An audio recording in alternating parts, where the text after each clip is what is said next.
Good morning. Good morning, everyone. Welcome. It is great to see you here in the sanctuary this Sunday. I imagine those of you who had expected to be at Camp de Benneville this weekend are sad not to be there this morning, having your Sunday celebration together in our beautiful wild mountains and under our extraordinary trees high up at camp. My heart, and I am sure yours too, is with those impacted by the mudslides in the mountains after torrential rains in our Southland. Our theme this morning is the idea of a calling.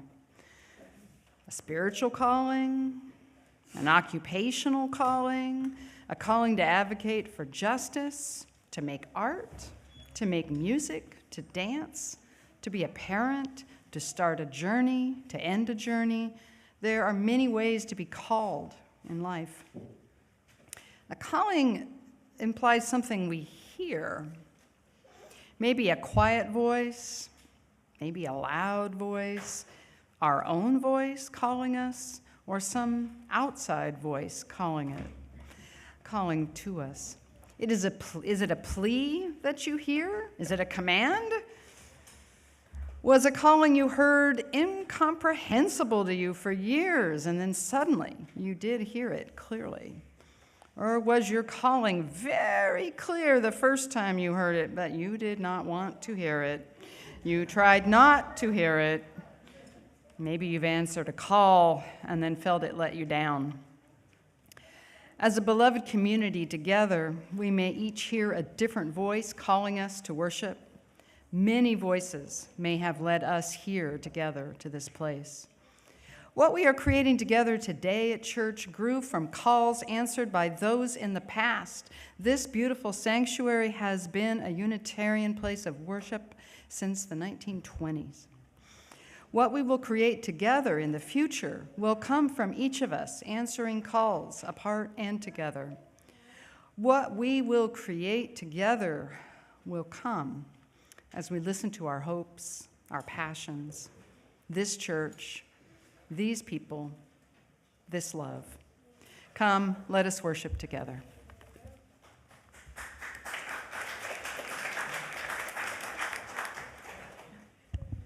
Well, that about sums it up. We can all go home now. Thank you, Chela. That was beautiful. Good morning. And namaste. The beauty within me recognizes and celebrates that same divine beauty within you. And salam alaikum. Alaikum assalam. We offer each other the greetings of peace. Welcome to this morning's service on our calling, which will explore this rich and multifaceted topic of spiritual callings and finding our paths in life. We're gathering in the beginning of the autumn and in the time of the Yamin Noraim. See, we're going to learn a little bit of Arabic, a little bit of Hebrew. We'll have some Sanskrit later. The Yamin Noraim is the Hebrew name for the days of awe, these days of splendor between Rosh Hashanah and Yom Kippur in the Jewish tradition. I am the Reverend Jeremiah Lal Shahbaz Kalendae, and I'm joined on the chancel this morning by our beloved worship chair, Chela Metzger, our beloved's director of multi-generational religious education, Jessica Tenhave Place, our director of music, Sonder Choi, our choral section leaders, David Eric Peterson, Joey Crumbine, Olivia Salazar, and Hagar Sarah Adam, and of course, our beloved accompanist, Ryan Humphrey. We're joined by our greeters, ushers, and coffee team this morning, which include Roberta and Sheila, Peggy, Barbara K, Carol L, and Kay, in addition to many others who are leading, creating, and volunteering and helping out in so many ways behind the scenes, and we're grateful for all of you.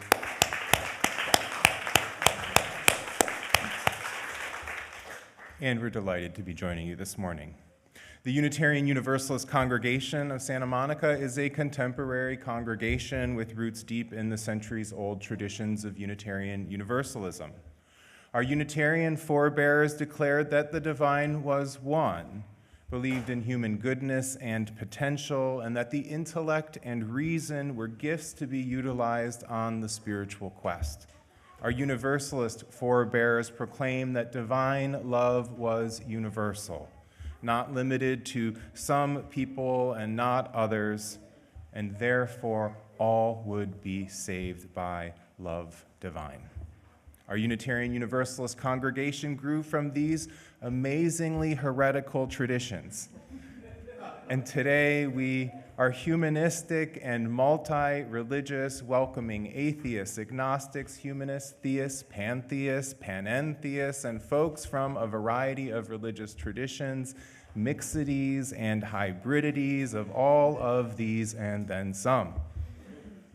Our embrace is one of radical inclusion and pluralism, and it includes all of the queer community, BIPOC communities, the disabled community, people of all ages and immigration statuses. Now, if this is your first time joining us or you're still new to the congregation, we offer a special welcome and hope that you will join us after the service for our coffee hour and meet and chat with folks and maybe stop by our visitor table after the service. We also have a weekly e-newsletter that goes out on Thursdays that you can sign up for at the visitor table to learn more about all of the wonderful things this congregation is up to here in our sanctuary and out in the larger world. As we begin, we'd like to acknowledge that we gather upon the sacred lands near the life-giving waters and beneath the beautiful sky of indigenous people. This is the traditional home of the Tongva, Keys, Ventureno, Fernandino, Tatvaviam, and Chumash tribes. We remember the painful history of these lands, and we continue our commitments to justice and sovereignty for indigenous people. Now, I light our flaming chalice with The Great Turning by Lisa Garcia Sampson. In these wild, historic, and uncertain times, we gather to remember who we are, who we belong to, and what we are called to do. As we light this chalice, we kindle the spirit of the great turning, the movement for justice that is still alive in this nation today. May we feel it in our bones, and in the stillness of this hour, may we sense it calling our name. Now let us rise in body or spirit and sing our opening hymn, number 1028 in the teal hymnal, The Fire of Commitment. And then please remain standing for our covenant and hymn of praise.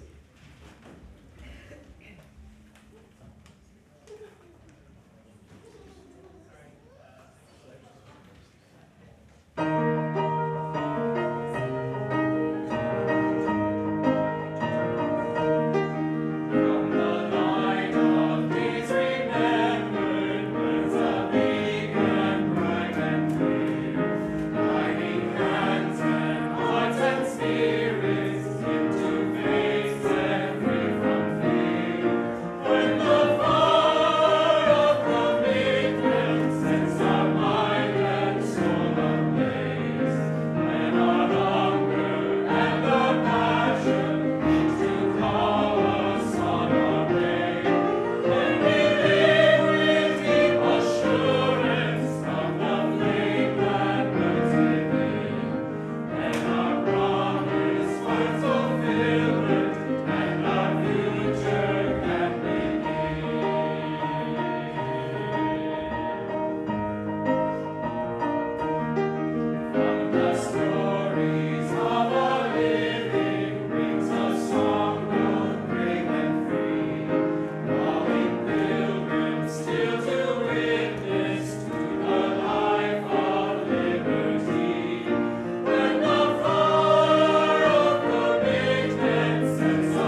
Love is the doctrine of this church.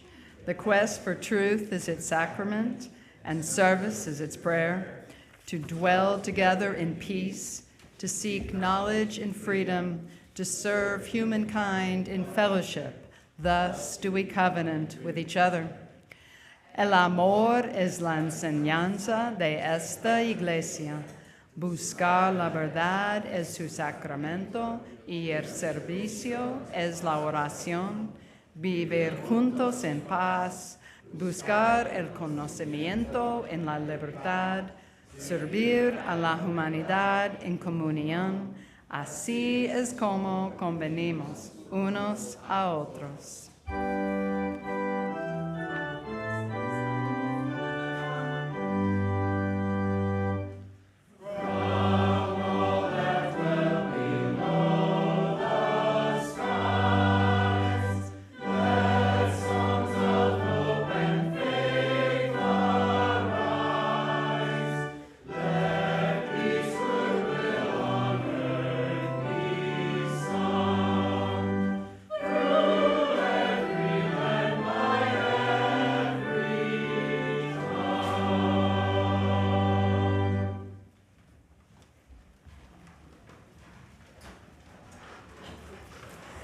Good morning. My name is Jessica Tenhave Place, and I'm the Director of Multi-Generational Religious Education here. And now is the moment when our young friends over in our Kids Corner are going to come to you to collect donations for the West Side Food Bank. So please raise your hand if you have a food donation, and one of our helpers will come get that from you. Yeah, is there another bag you could grab, or you could just grab it with your hands?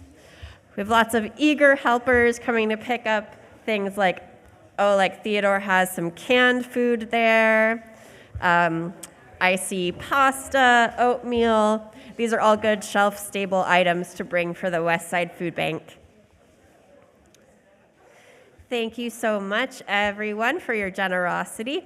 I'll also remind you that you can leave donations of pet food in a container that's out in the foyer for pet donations. We also want to feed our animal friends as well.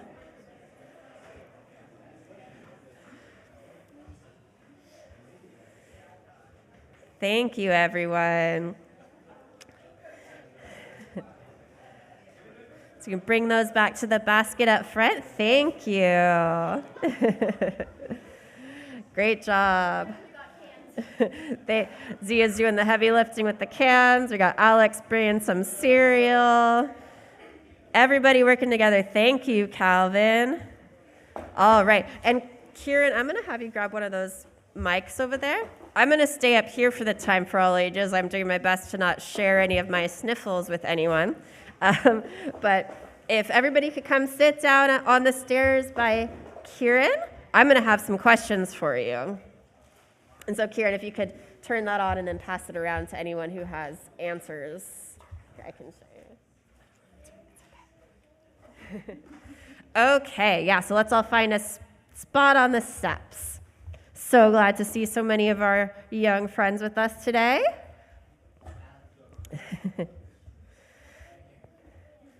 So today I wanted to talk about names. I wonder, was anyone here named after someone else, or is there any other special kind of meaning to your name? Oh, I see. Can you bring the mic to Emerson here?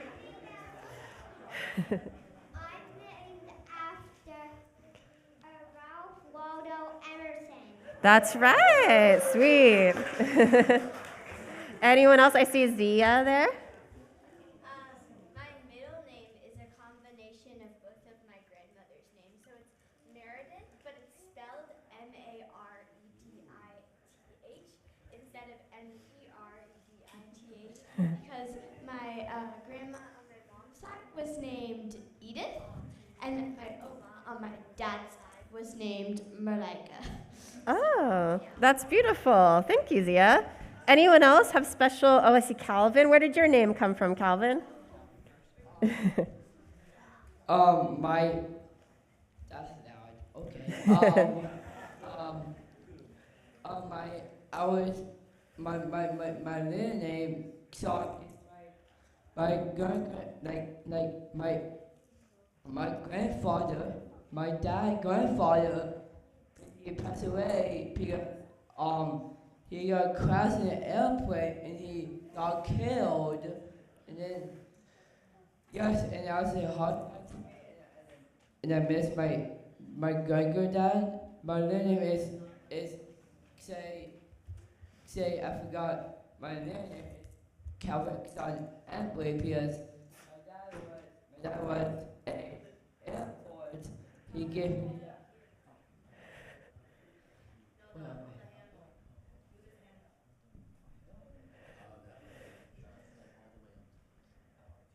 and my granddad gave me left me because I heard he died like a year ago, and he gave me Sean to me, like how Sean Embley, that's my name, and just like my book, Embley, because my mom's name was Ellen, that's her little name too, because her grandmother was Book, and then Embley because her dad passed away. That's so special that you're carrying names from different people in your family. Thank you, Calvin. And anyone else want to share? Got Quinn. Hold it up by the top like showed. There you go. My name means 5. Quinn means 5. I have no idea what language.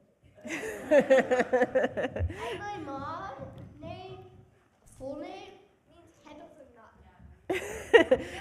Year of the nut. Oh yeah, year of the nut. Thank you. Do you want to share, Kieran? Please, go ahead. Technical difficulties. Sorry, folks. Shauna means year, like in Rosh Hashanah, and then Shaked means almond. But when she was younger, she didn't know it meant almond. She thought it meant nut. So she was like, "Great, I'm year of the nut." Okay, so Kieran will be the last one to share for now, but we can keep talking in the cottage. Go ahead, Kieran. Yeah, my name Kieran translates roughly to sunlight in Hindi.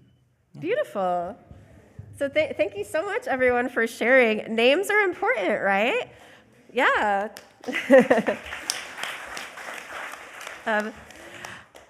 Names can be powerful, and they can, like we were sharing, carry memories from the past, people in our families, our heritage, and also help us look to the future. I thought about a few people who changed their names when they knew they had a special calling. So I thought of a few people. Joan Larkin.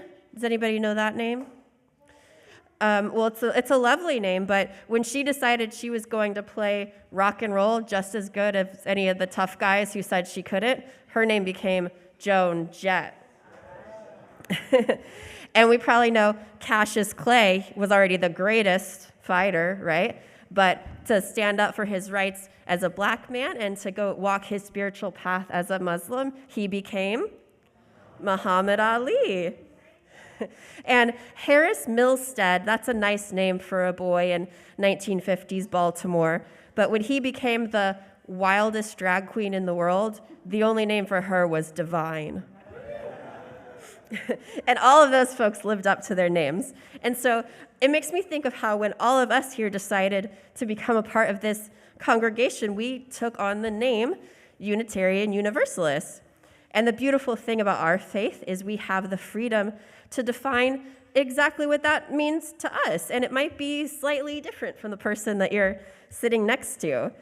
For me, it means that I'm a part of you and you're a part of me, and we're all part of the sacred mystery that's bigger than all of us put together. And it also calls me to show universal love to all people, including non-human animals and the earth. And so when you tell your friends and family that I am a Unitarian Universalist, it's kind of a mouthful, right? We probably all dealt with trying to look for a simple explanation of what that means. But I say we should all think about what being a Unitarian Universalist, taking on that name, calls us to do, because actions always speak louder than words. So let's think about what we can do to live up to that name. And now I'm going to take all my friends to the cottage, and we'll sing our way out.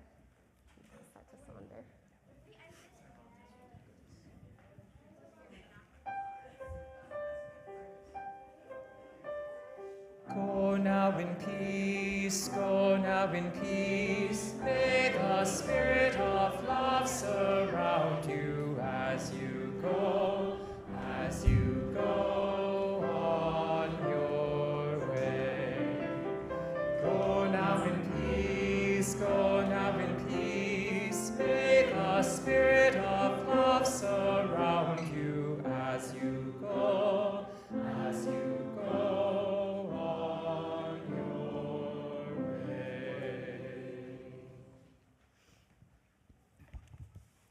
I do have a few announcements this morning. The first is please do silence your cell phones. We love you, but maybe not your ringtone. As always, our church is so honored to welcome visitors. Please find out more about our faith at an in-person First Sunday visitor meetup after the first Sunday service of each month. So the next one should be October 5th, generally held upstairs in Forbes Hall, room 3. Bring your questions, find out more about us, and share about yourself and your own journey. And there's always out in the courtyard a table where you can kind of find out some more about the church as well. Our UU The Vote group needs some volunteers to send postcards for the upcoming Virginia election. UU The Vote builds community, builds connections, and helps our nation.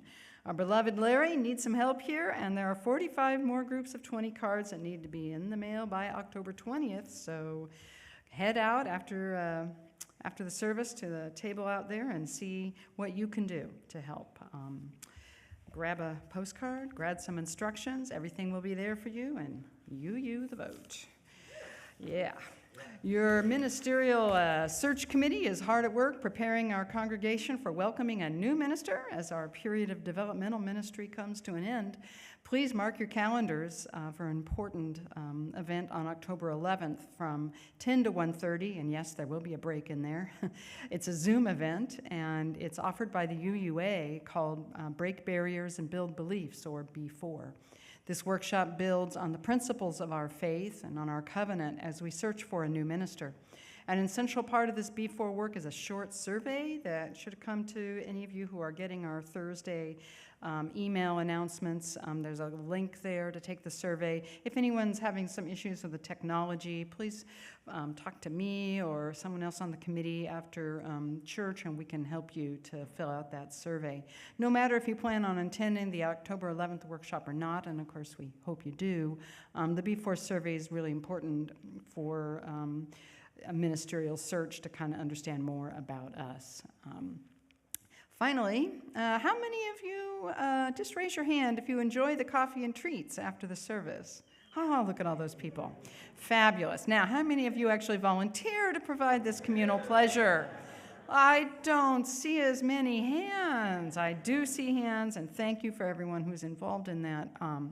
But let's extend a thanks to our coffee crew, and if you can volunteer in that, it's a great thing to do. It's a lot of fun. You get to meet people. I mean, who doesn't like giving people coffee and tea, treats? So it's great, and you'll get involved in the church, and you'll meet folks. So it's almost time to greet your neighbor. Before doing so, please remember to listen for Ryan's piano cue to return to worship, and which we will then follow with our beautiful music for the morning. So please take a few moments. Oh, what have I done? Oh, Sonder. I had you on there, sorry.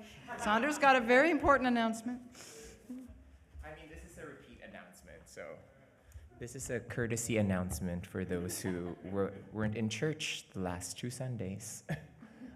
So in addition to our beloved older hymnals, our gray hymnal, Singing the Living Tradition, our teal hymnal, Singing the Journey, and our purple hymnal, Las Voces del Camino, we have a new hymnal called Sing Out Love. You can find out more about this on singoutlove.org.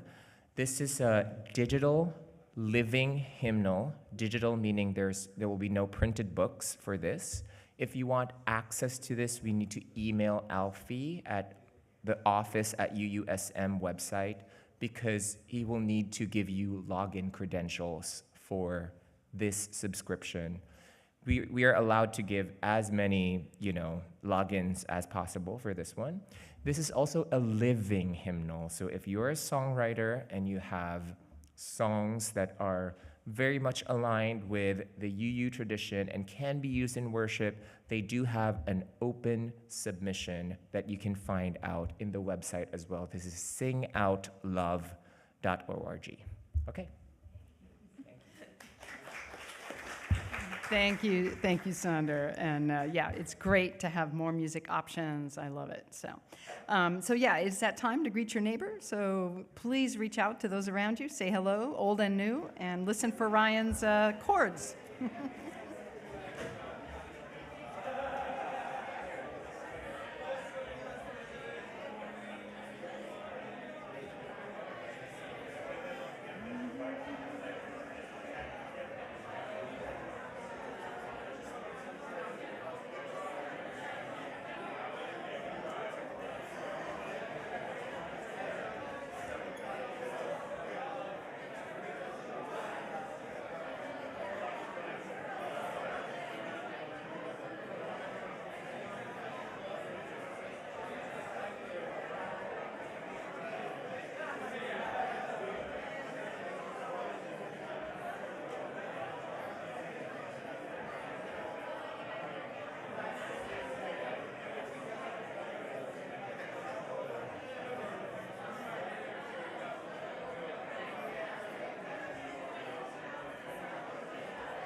Hello, good morning, everyone. It's time to come back to worship.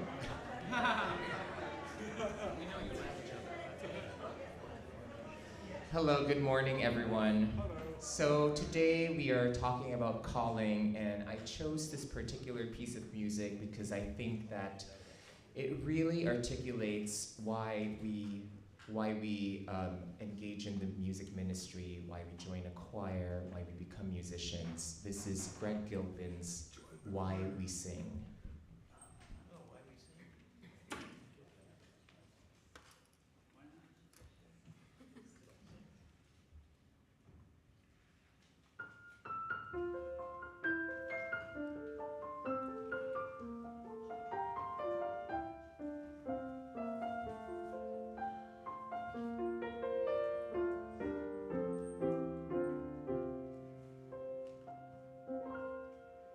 Sound of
Thank you, that was incredible. I think I teared up a little bit, and that takes a bit. Let us venture now into the time we reserve each week for expanding our mindfulness, reflecting together, offering prayer, and holding silence as foundational spiritual exercises. We begin, as we always do, by centering through an awareness of our breath as it ebbs and flows. Our breath moves inward and outward like the ocean's tides. And when we remember this, it can help us return to our center, to dwell in the tides of love within our own beings. So breathing in the serene energy like gentle ripples on water, the tides of our breath ebb, returning to us with their peace, and then the tides of our breath flow, filling the space around us with this calm spirit. Even in the sound of our breathing, we can hear the tides, the ocean of being from which all life arose and to which it returns. With conscious breathing, we dwell in the ebb and the flow of our breath, the ebb and the flow of spirit.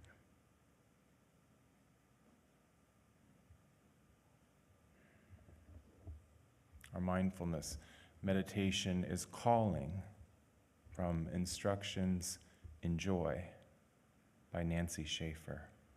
Please join me in the spirit of prayer and meditation.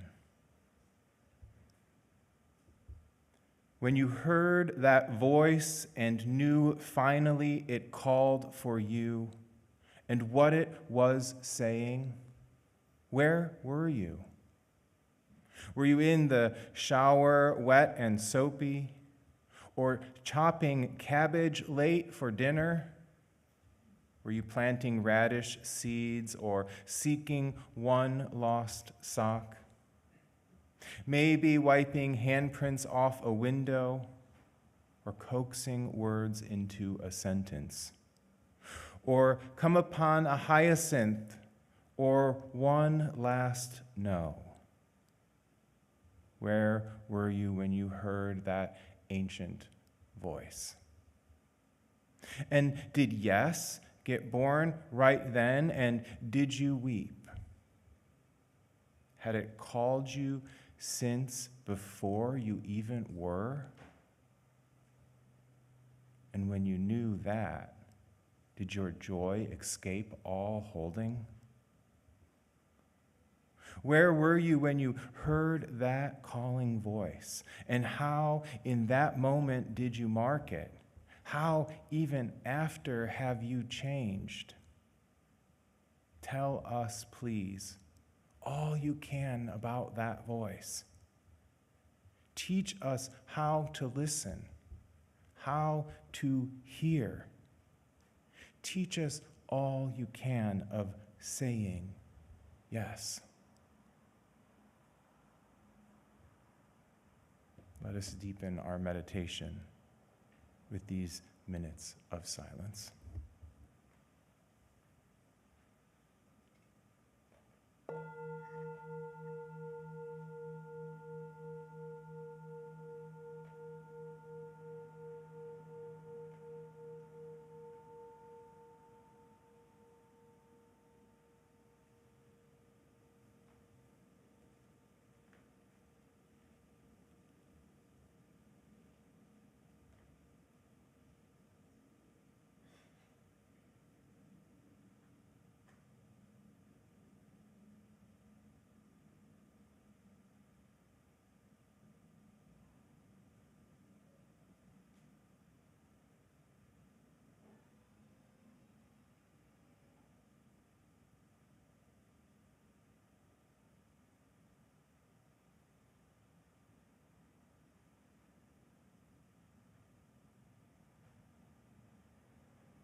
What is the meaning of life?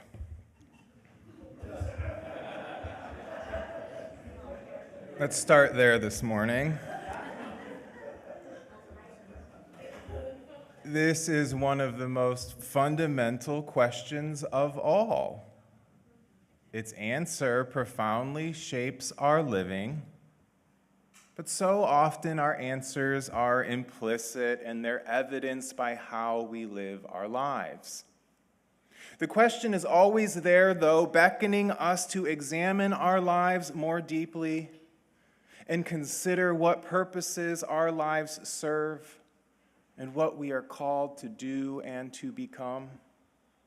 Since we are in the midst of the Yamin Noraim, the days of awe between the Jewish high holy days of Rosh Hashanah and Yom Kippur, or as I say, the day of discernment and the day of atonement, I thought it would be worthwhile to once again consider life's meanings as we reflect upon the courses of our lives and the ways in which they may or may not be in alignment with our highest senses of purpose and calling. This is a sacred time when we can make changes, heal relationships, and be the catalyst of our own spiritual growth. It's a time when we can discover something of the essence of what it means to be alive. We have each been called into being by transcendental realities. And our summons come with great opportunities and profound responsibilities to our world. It is there in the summons that we discover the meanings of our lives with time unfold and blossom and transform as we progress on life's journey. Now, perhaps the most holistic framework I've discovered in conceptualizing the meaning and the purpose of life is that which is contemplated in the Hindu tradition in ancient texts like the Upanishads, the Mahabharata, and the Bhagavad Gita, and by the libraries of commentaries of great teachers and gurus and saints. And an understanding of the meaning and the purpose of life that was discerned in these scriptures and then lived by people in the Dharmic traditions for many millennia remains, in my assessment, one of the most comprehensive and inclusive approaches to distilling the meaning of existence I've ever encountered. The Purusarthas, or the great meanings of life found in the Hindu tradition, are one approach to making sense of existence and exploring our purpose and discovering the callings that are upon our lives. The great meanings of life are not singular, but they are fourfold and interrelated in this wisdom tradition. They include 1, dharma, or the righteous duty each person must fulfill to live a life of meaning and purpose.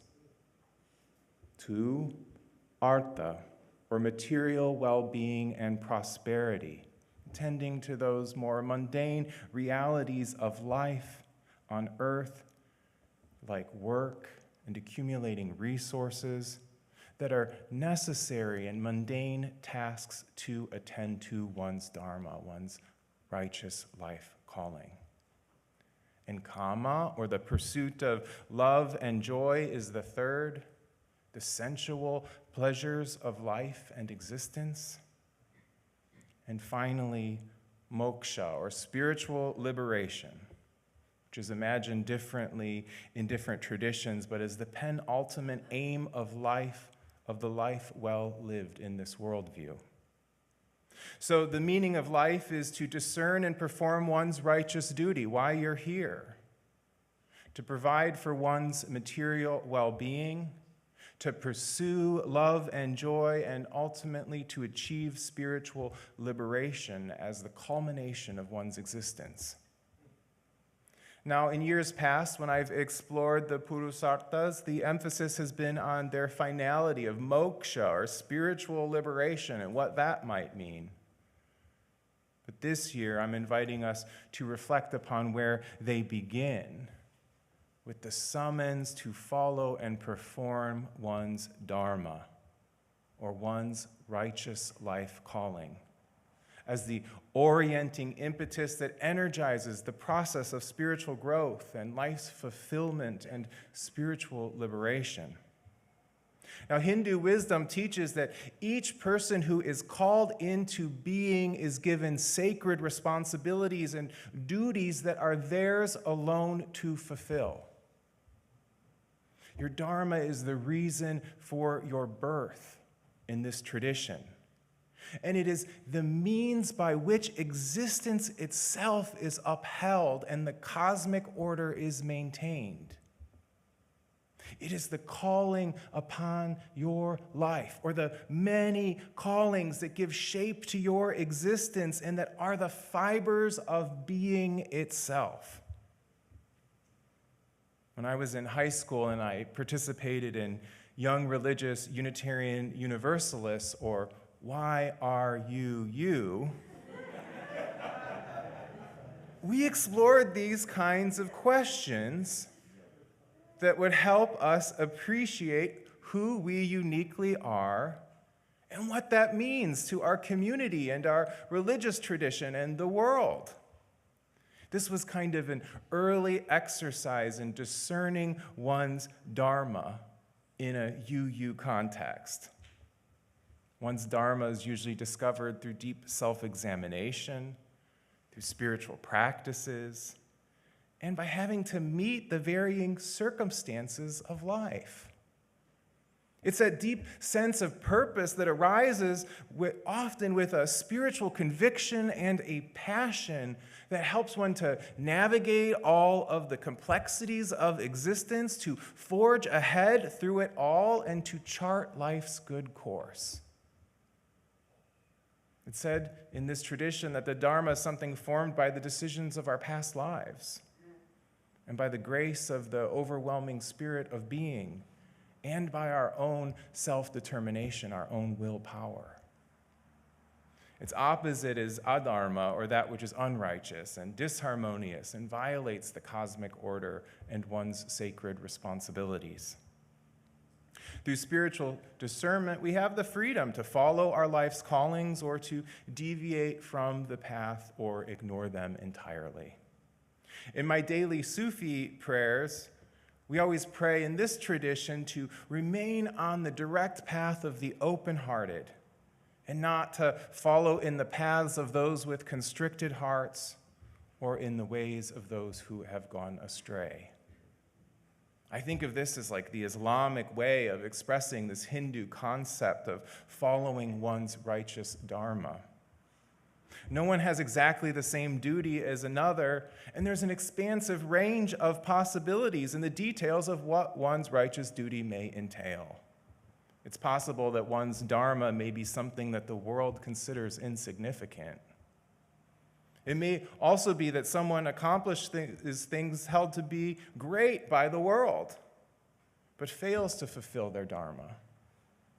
It's humbling to remember that every seemingly insignificant act, every small contribution may be the collective fulfillment of our life's purposes. So what's your life's dharma? What calling has been placed upon your life? How has it evolved and transformed as you've moved from one life stage to another? Have you been true to your calling? Or have you deviated from it at times? I think we all do. Do you think you've reached a place of completeness? Or is there still unfinished business that awaits? Are you being called now to something new as the world around you continues to shift and to change?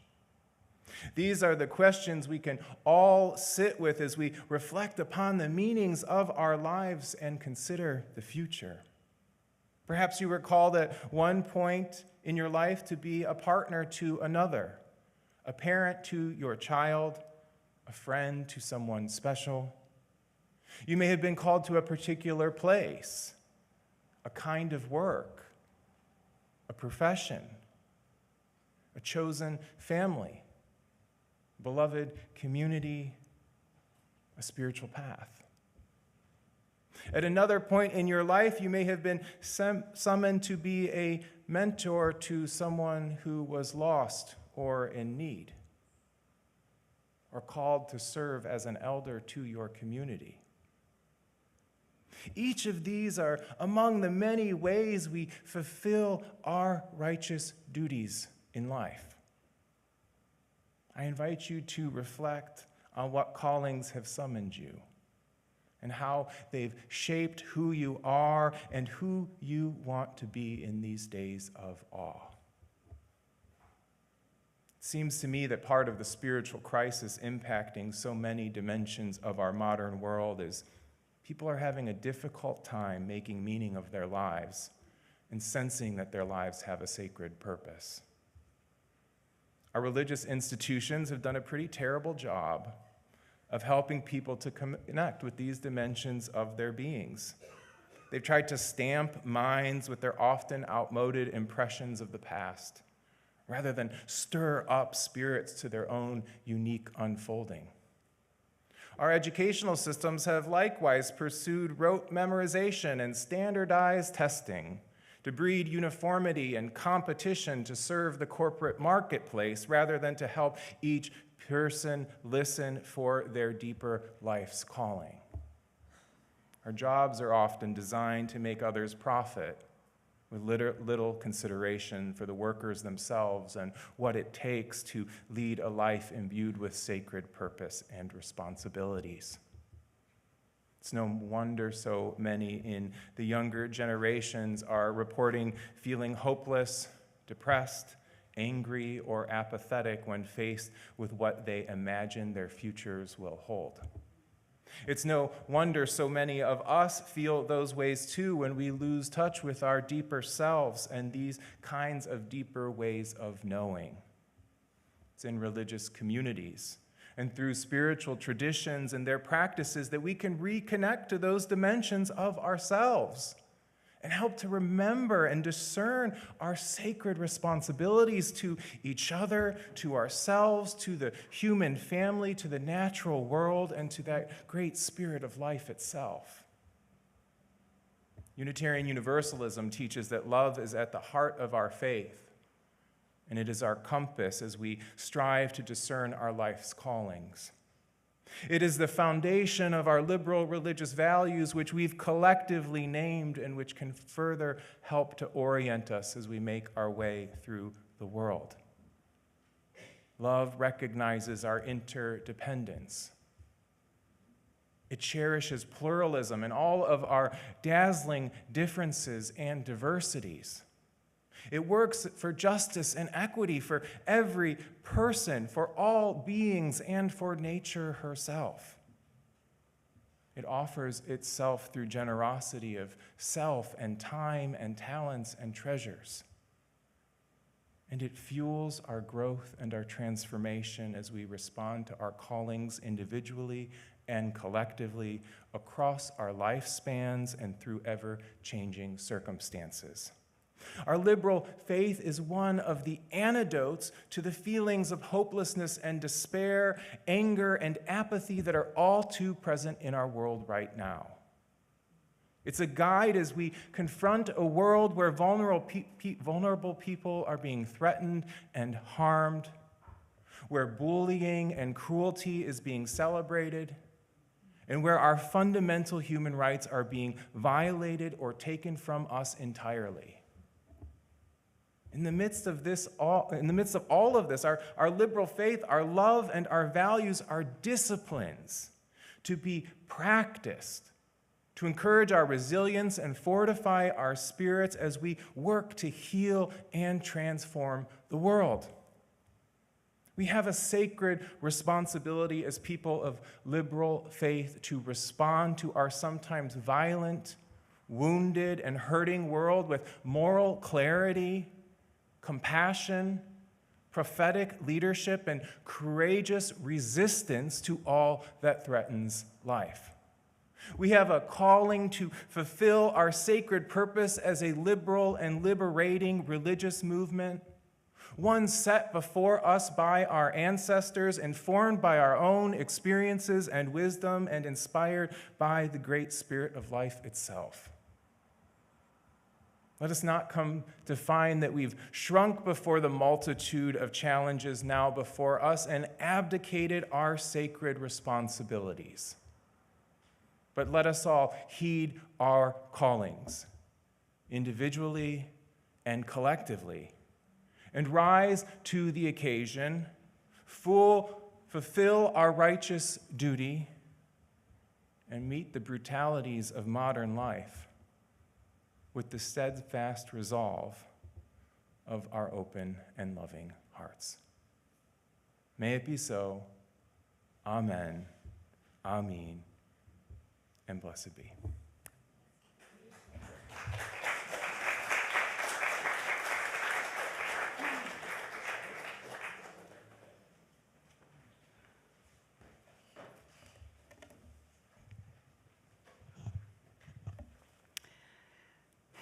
It's a lot there. Your offering today goes to support the work of multiple groups in this church. And I really want to call out our hardworking folks who were organizing the De Benneville Pines camp. I know that some of you might have gathered at the beach yesterday to have a beach De Benneville experience, which is fabulous. Stay tuned for more from our wonderful De Benneville friends. And I also want to call out the Women's Plus group that's having a potluck this afternoon. There's just so much going on at the church, so many ways to get involved. In addition, half of our Sunday offerings this month go to the Santa Monica Interfaith Council. This council's mission is to create a collaborative environment amongst peoples of all faiths in this region through education, community activities, and interfaith dialogue that will foster peace and justice for everyone. We invite you to contribute today in whatever way feels right to you.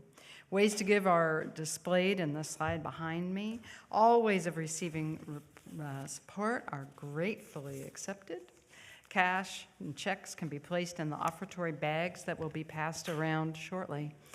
Thank you so much for all that you give, for being here today, for giving monetarily, giving through your time, giving through your care here at church and beyond. The ushers are invited to come forward now, and your offering will be gratefully accepted.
Words and deeds of those before us,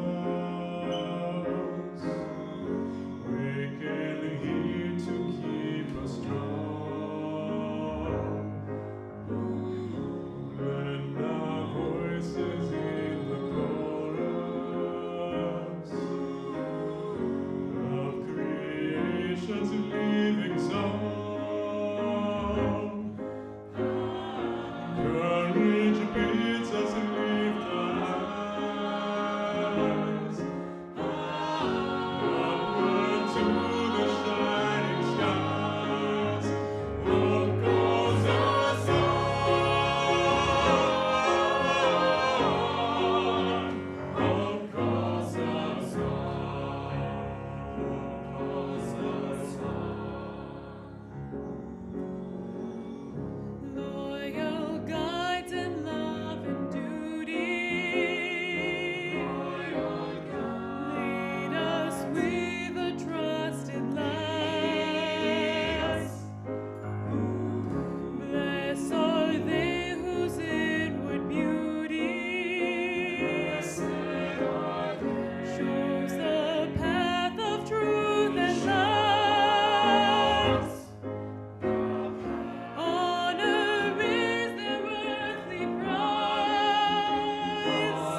in body or in spirit for our closing hymn. This is from our new hymnal, Sing Out Loud. It is called We Will Carry Each Other on the Way.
May you go in peace, holding fast to that which is good and returning to no person evil for evil.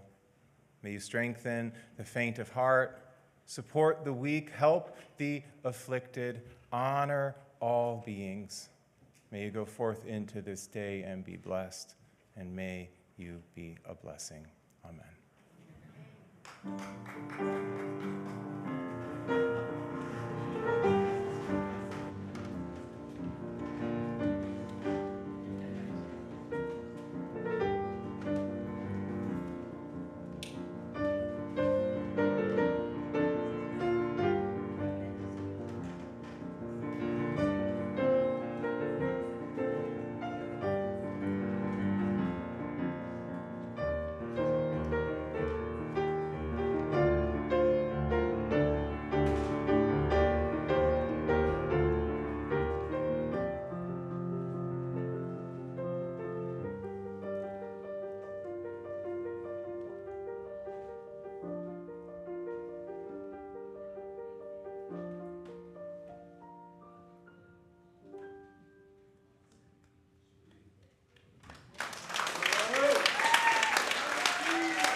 So those 3 songs you said,